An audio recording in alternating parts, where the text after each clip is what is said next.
जय हिंद दोस्तों। पिछले लास्ट क्लास में एक्सरसाइज 13.3 में क्वेश्चन नंबर हम 35 तक बता दिए थे। आज उसके आगे क्वेश्चन नंबर 36 से, और अगर पिछले क्लास को आप नहीं देखे हैं तो शायद आपको समझ में नहीं आएगा।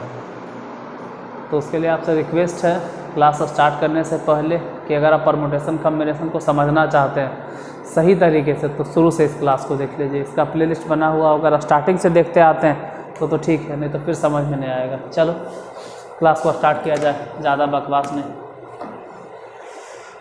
36 नंबर क्वेश्चन। इससे पहले जो हम 35 तक बताए थे उसमें ये था कि रिपीटिशन इज़ नॉट अलाउड, और आज से आपको नया चीज़ मिलेगा जिसमें रिपीट होगा। अंक हो, वंक हो, जो भी हो वो रिपीट होगा। तो आज याद रखना कि आज रिपीटिशन वाला चलेगा। इससे पहले जो आप पढ़ रहे थे उसमें रिपीटिशन नहीं था। क्वेश्चन नंबर 36 देखते हैं क्या है। जो से एक सेकेंड,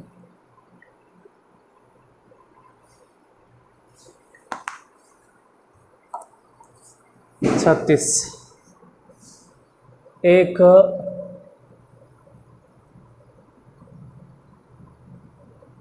नौकर को 5 पत्र डाक में छोड़ने हैं।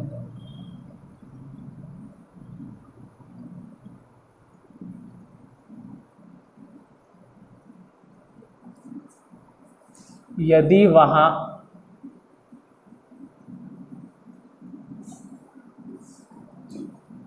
4 पत्र मंजूसा हों तो वह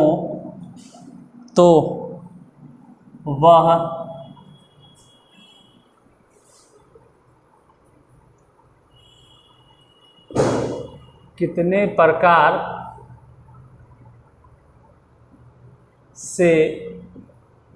प्रकार से पत्र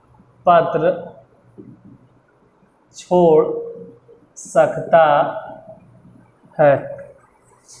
बनाना तो बाद की बात है, पहले कम से कम 30 सेकंड के लिए क्वेश्चन तो पढ़ो, क्वेश्चन तो समझो। पूरी तरह से हम हट गए, आपका ध्यान सिर्फ क्वेश्चन के ऊपर होना चाहिए। एक नौकर को 5 पत्र डाक में छोड़ने हैं। यदि वहाँ 4 पत्र मंजूसा हों तो वह कितने प्रकार से पत्र छोड़ सकता है। देखो, पत्र मंजूसा मतलब 1 2 3 4 गो पत्र मंजूसा। हिंदी बहुत अच्छा है, दिक्कत नहीं, लेकिन पत्र मंजूसा आप नाम तो नहीं सुनते हो। आप जो सुने होगे इसी को इंग्लिश में बोला जाता है letter box. Letter box, letter box. और आप हम सब लोग लेटर बॉक्स सुनते हैं तो वही लेटर बॉक्स को ही पत्र मंजूसा कहते हैं। तो 4 गो लेटर बॉक्स है, 1 2 3 4, इस तरह से 4 लेटर बॉक्स है। और नौकर को भूल जाइए, मान लीजिए आप ही अगर होते, नौकर को छोड़ देते, अगर आप होते तो आप भी सोचो कि 5 पत्र है। पहले पत्र को आप उन चारों लेटर बॉक्स में से किस में रखते? हम अगर होते तो कहते चारों में से किसी में भी रख देते। मतलब तरीका 4 होता, 4 लेटर बॉक्स में से हमको सिर्फ एक लेटर बॉक्स को चुनना होता। पहला पत्र हो गया, मतलब पहले पत्र को चारों में से किसी भी लेटर बॉक्स में हम रख सकते। चलो, तो पहले पत्र को छोड़ने का तरीका है कि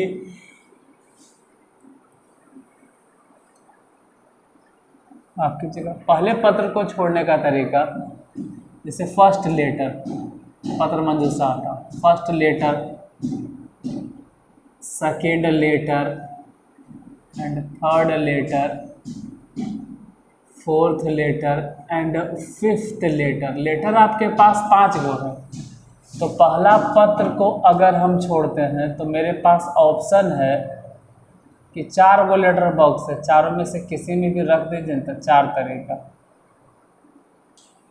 दूसरे लेटर को वैसे ही छोड़ने गए तो दूसरे लेटर को छोड़ने के लिए भी दूसरा लेटर अगर छोड़ना है तो फिर से 4 गो लेटर बॉक्स। ऐसा तो है नहीं कि एक लेटर बॉक्स में एगो लेटर रखे तो लेटर बॉक्स में फुल, ऐसा तो हो नहीं सकता। एक ही लेटर बॉक्स में एक लेटर रखें, फिर हम चाहें तो दूसरा लेटर रख सकते हैं, फिर हम चाहें तो तीसरा लेटर भी रख सकते हैं। मतलब एक लेटर बॉक्स में 4 लेटर तो आराम से रख सकते हैं। 4 क्या, 100 लेटर रखा जा सकता है, उससे भी ज़्यादा। अरे एक लेटर बॉक्स में 4, 5, 10 क्या बोल रहे हैं, सैकड़ों लेटर बॉक्स, सैकड़ों लेटर उसमें रखे जा सकते हैं उस बॉक्स में। मतलब एक बक्सा में 100 से ज़्यादा लेटर अट सकता है। या तो चलो 4 ही लेटर रखना है तो 4 तरीका, 5 लेटर रखना है, माफ़ करना, 5 पत्र, 5 पत्र, 5 पत्र। फिर थर्ड लेटर की अगर बात करें कि हम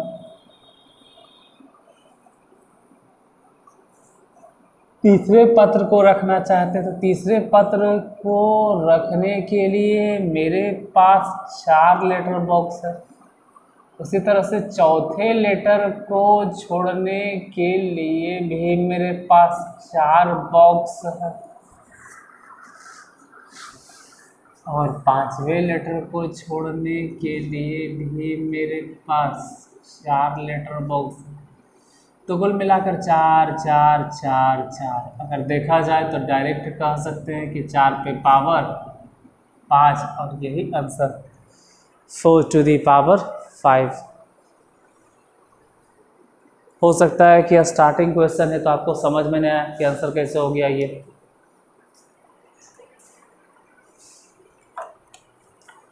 इसमें अपने समझना है कि एक बॉक्स में एक ही लेटर थोड़ा अटेगा, ऐसा तो है नहीं, उससे ज़्यादा हो सकता है। 37।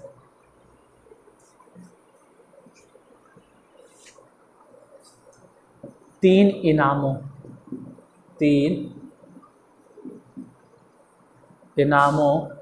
को 5 विद्यार्थियों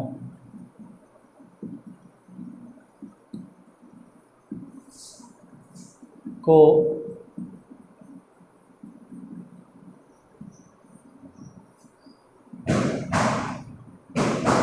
कितने तरीकों से दिया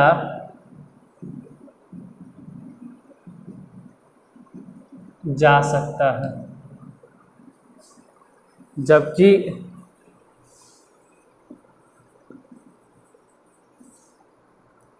कोई भी, जबकि प्रत्येक विद्यार्थी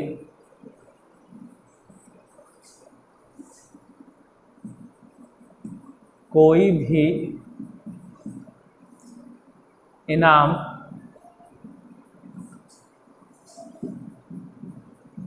पाने के योग्य है। फिर से वही बात बोलेंगे, क्वेश्चन पढ़ लो थोड़ा ध्यान से। 3 इनाम को 5 विद्यार्थियों को कितने तरीके से दिया जा सकता है। मतलब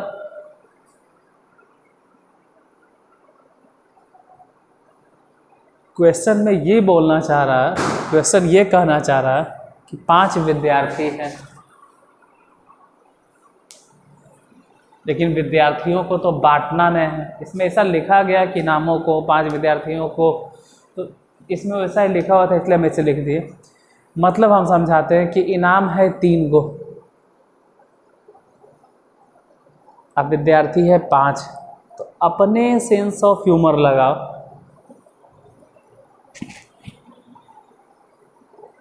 कि बटेगा विद्यार्थी या बटेगा इनाम। मतलब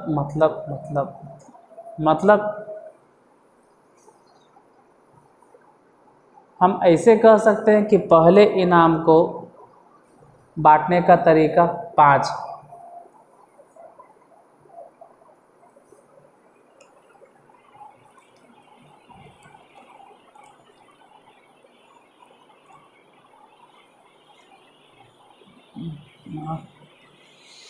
या फिर ये कह सकते हैं कि पहले विद्यार्थी को बांटने का तरीका 3। तो ये तो अपना सेंस ऑफ ह्यूमर लगेगा ना, इसमें हम क्या समझाएं।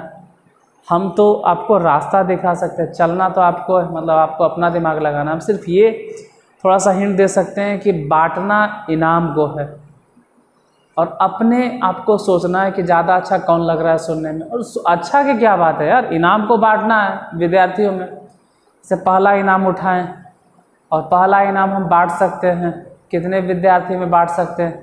तो जब हम पहले इनाम को उठाएं तो पहला इनाम बांटने का तरीका, पहला इनाम है तो इनाम 3 को, तो पहले इनाम को अगर उठाते हैं, देखो फर्स्ट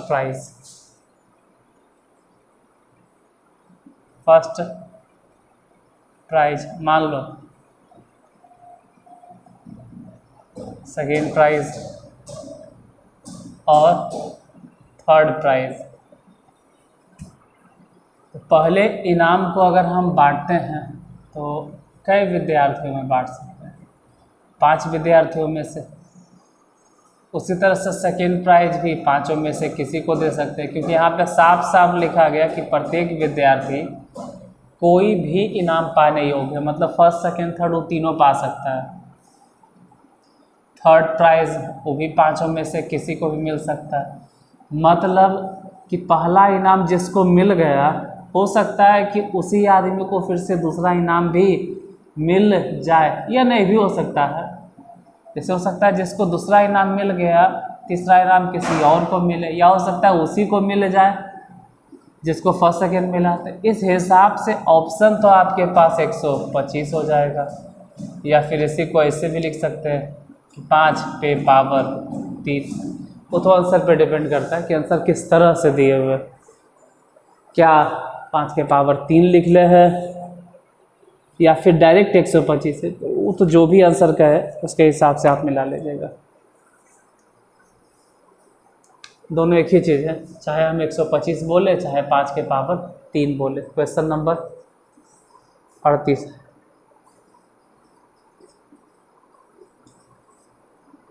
कितने तरीकों से इन चीज़ों को पी व्यक्तियों को दिया जा सकता है, जबकि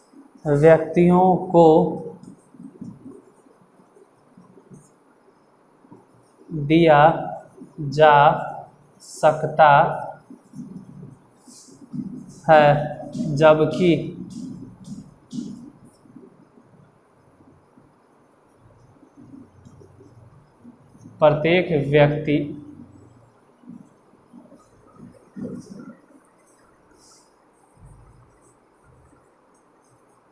कुछ भी संख्या में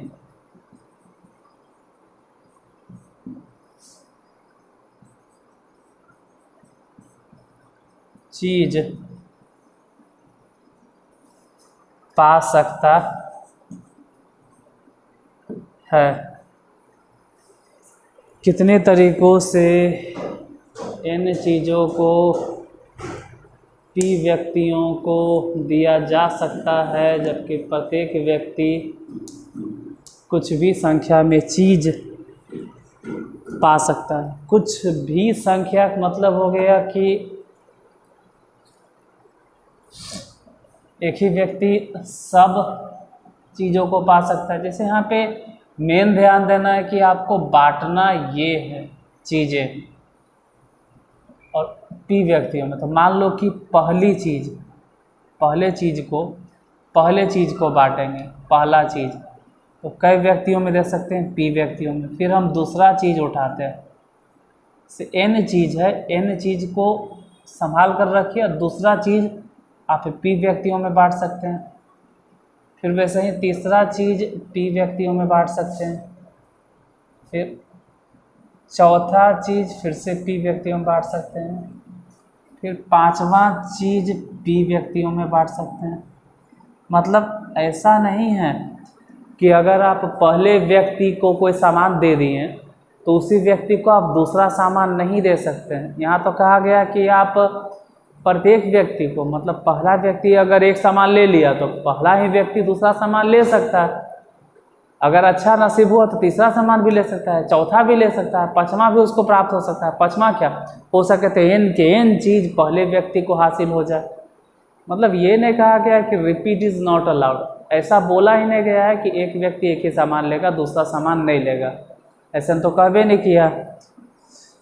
तो हम लिखेंगे इसी तरह से डॉट डॉट डॉट डॉट 3 4 5 4, मतलब 6 सामान्य हैं, मतलब 6 व्यक्ति 6 चीज़ें हैं। इस तरह से n चीज़ें हैं, n चीज़ों को तो n n n मतलब पी पी पी पी 5 बार में पी पी पी पी कह सकते हैं कि n चीज़ के मतलब हो गया n बार है। तो पी 1 बार 2 बार 3 बार 4 बार 5 बार। अगर 5 ही बार लिखना होता तो हम यहाँ से यहाँ तक कह देते p⁵। अगर इतने होता लिखना तब, लेकिन यहाँ P P P P P P total n बार है, तो ये आंसर हो जाएगा p⁴n। क्योंकि इसमें कहा गया है कि p गुने p गुने p गुने p गुने p, इस तरह से n बार तक चलेगा, तो p⁴n हो गया। इसमें एक चीज़ अच्छा होता है कि रिपीटिशन अलाउड है। क्वेश्चन नंबर 39, निम्नांकित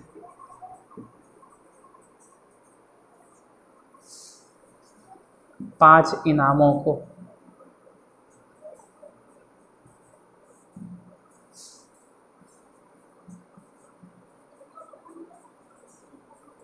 कितने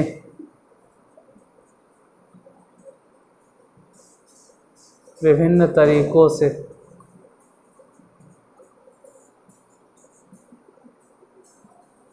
दस विद्यार्थियों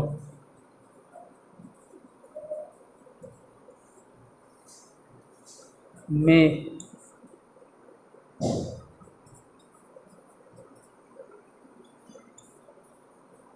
वितरित किया जा सकता है।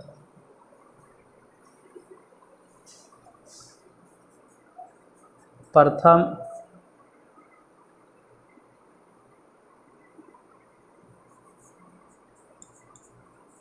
और द्वितीय गणित में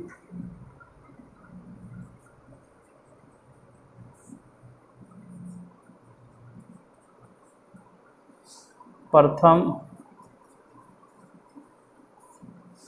और द्वितीय भौतिकी में तथा प्रथम हिंदी में। और मेरे यहाँ खड़ा होकर भाषण देने से अच्छा है कि आप क्वेश्चन को देखें। क्वेश्चन देखना ज़्यादा काम करेगा आपको। 5 इनामों को कितने विभिन्न तरीकों से 10 विद्यार्थियों में वितरित किया जा सकता है। प्रथम और द्वितीय गणित में, प्रथम और द्वितीय भौतिकी में तथा प्रथम हिंदी में।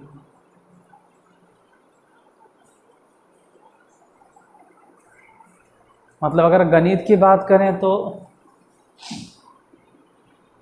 चलो अभी है टाइम। अगर गणित की बात करें तो जो फर्स्ट और सेकेंड आएगा उसको इनाम मिलेगा। भौतिकी की अगर बात करें तो भौतिकी में भी जो फर्स्ट और सेकेंड आएगा उसको इनाम मिलेगा। हिंदी में अगर बात करें तो हिंदी में उसी को इनाम मिलेगा जो फर्स्ट आया होगा।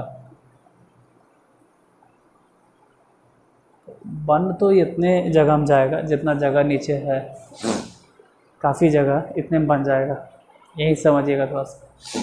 या फिर यही बना देते हैं, मान लो कि गणित में फर्स्ट मतलब मैथ लिख देते हैं, मैथ और फिर फर्स्ट डिवीज़न, फिर लिख देते हैं मैथ सेकेंड डिवीज़न, फिर लिख देते हैं फिजिक्स फर्स्ट डिवीज़न, फिर लिख देते हैं फिजिक्स सेकेंड डिवीज़न, फिर लिख देते हैं हिंदी, या हिंदी में फर्स्ट डिवीज़न। तो देखो 10 विद्यार्थी हैं, फिर यही बात कि आपको विद्यार्थियों को नहीं बांटना है, विद्यार्थियों में बांटना।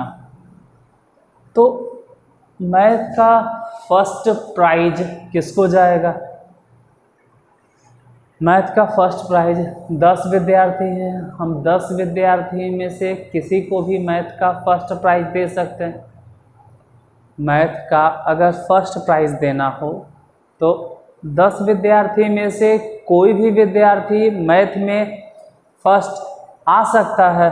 यानी कहने का ये मतलब हो गया कि मैथ का फर्स्ट प्राइज 10 विद्यार्थियों में से किसी को भी दिया जा सकता है।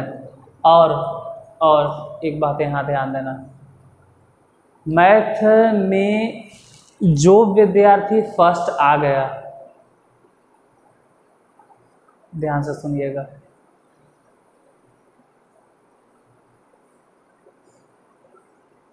मैथ में जो विद्यार्थी फर्स्ट डिवीज़न आ गया, फिर से वही विद्यार्थी सेकेंड डिवीज़न तो आ नहीं सकता। इसका मतलब है कि आपके पास मान लेते हैं कि 10 विद्यार्थी था, उसमें से कोई तो फर्स्ट डिवीज़न मैथ में आया होगा, लेकिन वही विद्यार्थी मैथ में ही सेकेंड डिवीज़न आवे, ये तो अचंभा वाली बात है, मतलब असंभव वाली बात है एक तरह से। सरप्राइज कि एक ही लड़का जो मैथ में फर्स्ट डिवीज़न भी आ गया और वही लड़का मैथ में सेकेंडो डिवीज़न आ गया, वही लड़का मैथ में थर्ड डिवीज़न भी आ गया, वही फोर्थ डिवीज़न, सब वही है, तो बाकी लड़का बाजार गया घूमे ले। कहने का मतलब यह है कि जो विद्यार्थी मैथ में फर्स्ट डिवीज़न आया, मान सकते हैं, ये मान लेते हैं कि वही विद्यार्थी फिजिक्स में भी फर्स्ट डिवीज़न आ गया हो, मतलब फिजिक्स में भी फर्स्ट आया हो, डिवीज़न नहीं कर सकते, फर्स्ट आया हो, रैंक फर्स्ट आया फिजिक्स में। हो सकता है कि वही विद्यार्थी फिर से हिंदी में फर्स्ट रैंक लाया हो। हाँ, ये बात एक हद तक मान सकते हैं, लेकिन कोई कहे कि हम ही फिजिक्स में फर्स्ट रैंक लाएं और हम ही सेकेंड रैंक भी लाएं, ये तो मजाक वाली बात हो गया। तो 10 में से कोई विद्यार्थी होगा जो मैथ में फर्स्ट रैंक लाया होगा, वो 10, लेकिन जो फर्स्ट लाया होगा वो आगे मैथ में सेकेंड रैंक नहीं ला सकता है, तो 9। हाँ, ये फिर हो सकता है कि फिजिक्स में फर्स्ट रैंक लाने के लिए वो 10 में से कोई भी आ सकता है। फिर वही बात कि जो फिजिक्स में फर्स्ट रैंक लेके आ गया वो फिजिक्स में सेकेंड रैंक नहीं ला सकता, तो 9। हाँ, जो मैथ में फर्स्ट आया, फिजिक्स में भी फर्स्ट आया और हिंदी में भी फर्स्ट आ सकता है, इसमें कोई शक नहीं। तो इन सबको गुना उना कर दीजिए, तो 9 मतलब टोटल गुना उना करके देखोगे तो 81, और 81 पे 3 बार 0, पता नहीं आंसर दिखाई देगा भी कि नहीं देगा, इतना साइड में लिख दिए। चलो कोई बात नहीं, आपको समझ में तो आ गया कि हम क्या लिखे होंगे उधर। और कुछ वैसे भी हैं जो बिना डिब्बा के ढक्कन है, उसके लिए देख लो, यहाँ पे हम 81,000 लिखे हैं, अभी भी नहीं दिखता है तो मुझे उस तरह से बोलना ही नहीं आता है कि आपको प्यार प्यार में एकदम दुलार दुलार में बोले। आप अपने से समझ सकते हैं कि 81,000 है, आगे बढ़ जाता है।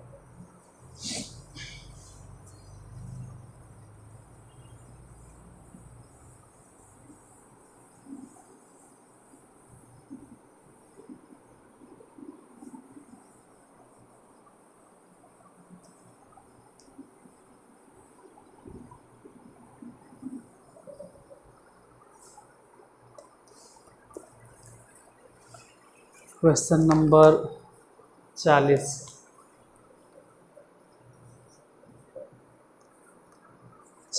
है 5 प्रतिनिधियों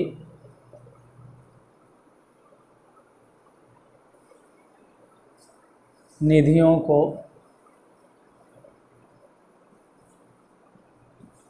किसी शहर के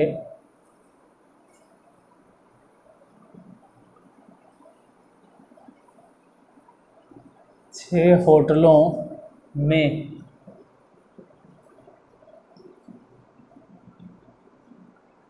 कितने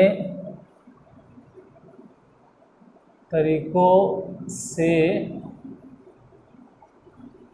ठहराया जा सकता है, यदि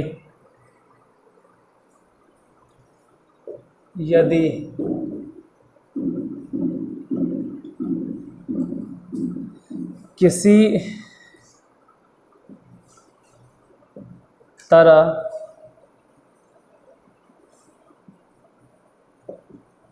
का प्रतिबंध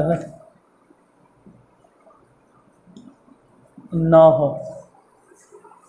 चलो, कोई रिस्ट्रिक्शन नहीं है। तो कहने का मतलब है कि 5 प्रतिनिधि हैं, रिप्रेजेंटेटिव, और होटल है 6 गो।